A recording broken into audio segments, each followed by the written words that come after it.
bahas satu yang sangat penting, bahwa jangan sampai semangat kita mencari ilmu membuat kita lalai dari semangat kita mengamalkan ilmu. Karena ilmu diciptakan untuk memandu amal kita. Orang beramal tanpa ilmu tidak bisa dan tidak akan diterima. Tetapi orang berilmu tidak mengamalkannya, ini juga bisa jadi petaka. Berikut ini ada beberapa kutipan tentang mengapa kita harus mengamalkan ilmu. Ada 12 alasan, ini aku kutip dari Ummah ya. Dari Malik bin Dinar berkata, barang siapa yang mencari ilmu agama untuk diamalkan, maka Allah Subhanahu wa ta'ala akan terus memberi taufik kepadanya. Jadi memang niat mencari ilmu itu bukan untuk tahu, tapi untuk saya bisa mengamalkan. Supaya apa? Supaya dekat dengan Allah. Dan Allah pasti tahu. Pasti tahu. Ada yang belajar untuk mendekat ke Allah, ada yang belajar tapi hanya untuk kepentingan duniawi, ingin dipuji, dianggap pintar, dia punya gelar, dianggap ahli ilmu, dan Allah tidak bisa dibohongi. Barang siapa yang mencari ilmu agama untuk diamalkan, maka Allah terus memberi taufik kepadanya, kemampuan mengamalkan. Sedangkan barang siapa yang mencari ilmu bukan untuk diamalkan, hanya untuk kebanggaan atau kesombongan, maka dia tidak akan dapat taufik itu. Jadi tidak usah heran ya, ada orang yang ilmunya banyak tapi dia sulit sekali sholat, tidak mau di masjid, lambat, tidak mau tahajud, tidak juga mau mengamalkan saum, baca Quran, padahal ilmunya banyak. Ngomong seenaknya, kemudian pergaulannya tidak terjaga, marahnya tidak terkendali, zina mata, zina pikiran, banyak, padahal ilmunya sudah tahu itu tidak boleh. Kenapa? Sangat boleh jadi niat mencari ilmunya hanya untuk kekaguman orang, pujian, penghargaan, atau kebanggaan dirinya, dan Allah tahu persis. Jadi tidak bisa saya lillahi ta'ala, ya boleh saja nyebut lillahi ta'ala, tapi niat yang ada di hati tidak bisa disembunyikan dari Allah. Jika seorang hamba mempelajari ilmu, suatu ilmu dengan tujuan diamalkan, maka itu akan membuat ilmu itu akan membuatnya semakin merunduk. Jikalau seseorang mempelajari ilmu bukan untuk diamalkan, maka ilmu itu hanya akan membuatnya semakin sombong. Jadi memang kalau niat kita ingin mengamalkan dari ilmu, maka ilmu itu akan membuat seseorang jadi tawadu. Tapi kalau ilmu itu tidak diniatkan untuk diamalkan, maka ilmu itu membuat sombong. Dan ingat ya, tawadu itu harus asli, karena ada yang tawadu fisik tapi hatinya tidak. Ada yang merunduk gitu, jalan merunduk, ketemu orang merunduk, tapi dalam merunduknya itu pun dia menginginkan pengakuan bahwa dia itu orang tawadu. Jadi dia bukan mengamalkan tawadunya, tapi dia acting dengan ketawaduan, pura-pura rendah hati, pura-pura merunduk, dengan harapan dia diakui itu sebagai orang yang tawadu. Kan ada yang beramal gini, ada yang dia berbuat baik karena ingin jadi orang baik, ada yang berbuat baik karena ingin diakui sebagai orang baik. Beda tidak, hadirin?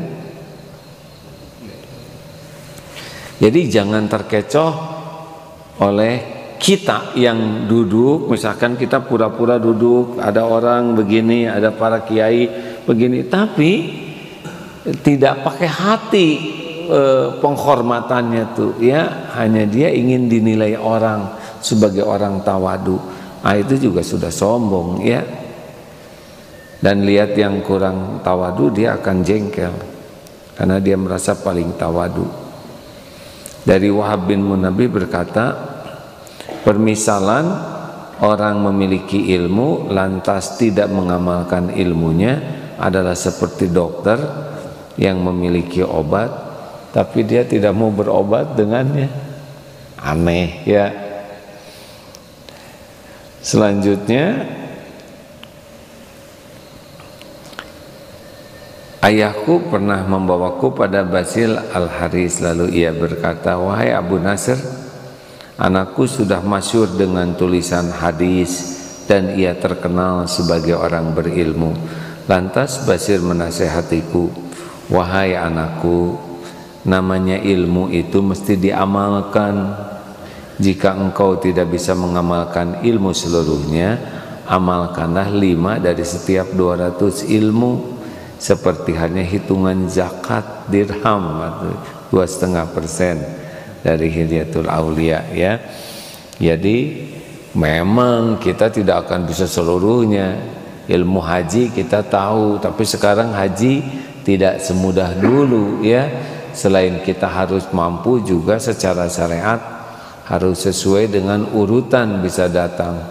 Lalu gimana nih, saya tahu ilmu haji tapi saya tidak bisa mengamalkannya. Niat sudah, ikhtiar sudah.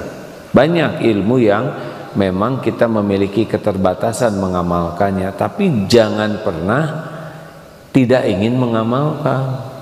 Kita harus ingin dan berusaha keras mengamalkannya. Ada lagi ulama yang mengatakan, ini Syakik Al-Balkhi, masuk dalam amalan hendaklah diawali dengan ilmu, lalu terus mengamalkan ilmu tersebut dengan sabar, lalu pasrah ke dalam berilmu dengan ikhlas. Siapa yang tidak memasuki amal dengan ilmu, maka ia jahil, bodoh. Jadi tidak bisa kita beramal tanpa ilmu ya. Tetapi kalau kita terus nambah ilmu dan tidak berusaha keras mengamalkannya, maka kita jadi bodoh lah. Karena ilmu itu bukan untuk tahu saja, tapi untuk diamalkan. Barang siapa yang mengamalkan ilmu yang telah ia pelajari, maka Allah akan fatahullahu lahu ma la ya'lam, dan akan membuka kepadanya ilmu yang sebelumnya ia tidak tahu. Jadi kalau kita senang sekali mengamalkan ilmu, ya berusaha gitu, walaupun jatuh bangun dapat ilmu. Tabassumuka fi wajhi akhika laka shadaqatun, senyummu kepada saudaramu maka sedekah bagimu. Diamalkan, diamalkan. Tiap ketemu saudaranya senyum, senyum, wajah cerah. La taghdab walakal jannah, jangan marah bagimu surga. Tahan diri dari marah, tahan sekuat tenaga. Jadi dapat ilmu itu dipraktekkan. Itu Allah akan mewariskan kepadanya ilmu-ilmu baru. Jadi nambahnya ilmu yang paling bagus itu adalah dengan semangat mengamalkan ilmu. Pesantren tuh harusnya gudang ilmu tuh tempat terindah, tempat ternyaman, tempat teraman, tempat yang paling mengesankan harusnya pesantren, karena di sana sumber ilmu. Tidak ada tempat yang paling bersih selain pesantren harusnya. Tidak ada senyum terbanyak selain pesantren, betul? Tidak ada kata-kata terlembut, tersopan selain di pesantren, karena gudang ilmu di sana, betul tidak? Tapi kalau ada suatu tempat, suatu kampus yang belajar Islam tapi tidak sampai menunjukkan amalnya, itu bahayanya tuh kehilangan keberkahannya. Sama pesantren kotor misalkan ya, kemudian kasar dan sebagainya, hilang keberkahan ilmu. Karena buat apa ilmu dipelajari kalau tidak jadi amal, bisa mengundang masalah. Jikalau Allah menghendaki kebaikan kepada seorang hamba, maka dia akan membuka baginya pintu amal dan akan menutup darinya pintu jidal, yaitu berdebat yang enggak jadi amal, ya hanya ngadu ilmu tapi tidak diamalkan. Jika Allah menginginkan kejelekan pada seorang hamba, dia menutup baginya pintu amal dan membuka baginya pintu jidal. Jadi ribut terus ngebahas ini, kita harus begini, tapi tidak diamalkan. Innallaha ma'as sabirin, tahu yang benar kamu jadi orang, ya itu yang begitu. Ini kita aja ya, jangan gaul sama orang itu. Dia kerjanya ngomongin orang. Tahu nggak hukum ngomongin orang? Haram. Baca aja surat Al-Hujurat ayat 12, lengkap tuh hadirin. Padahal dia lagi ngomongin orang, ya. Dari Abu Mas'ud Uqbah bin Amr bin Al-Ansari radhiyallahu anhu memaparkan, barang siapa, ini mandalla ala khairin walahu mithlu ajri fa'ilihi, barang siapa yang menunjuki kepada kebaikan maka ia mendapatkan pahala seperti pahala orang yang mengerjakannya. Nah, ini enaknya kalau mengamalkan terus ditiru orang, kita dapat pahala dari orang yang meniru. Barang siapa yang mengajarkan satu ilmu, yang mendapatkan pahala dari orang yang mengamalkan tanpa mengurangi sedikit pun pahala orang yang mengerjakan orang itu. Jadi kalau kita ngajarin orang tahajud, karena kitanya juga tahajud, lalu orang itu menjadi ahli tahajud, orang itu dapat pahala dan kita pun yang mengajarkannya dapat pahala.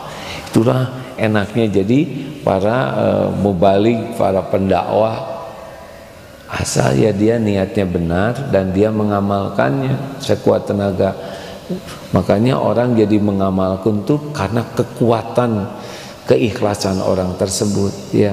Kalau seorang yang menyampaikan ilmu, orangnya ikhlas menyampaikannya tanpa pamrih apapun, dan dia berusaha mengamalkan dan menyampaikan kepada orang lain agar orang lain beramal, Allah tahu nih keikhlasan orang ini.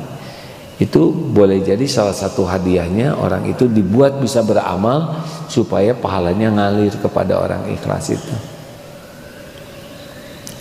Tapi kalau kita ngajarin sesuatu dan kita tidak mengamalkannya, dan Allah tahu kita tidak mengamalkannya, juga kita dalam menyampaikan ilmunya supaya kelihatan pinter, yang paling buruk adalah menyampaikan ilmu supaya kelihatan dia sudah beramal padahal dia belum beramal.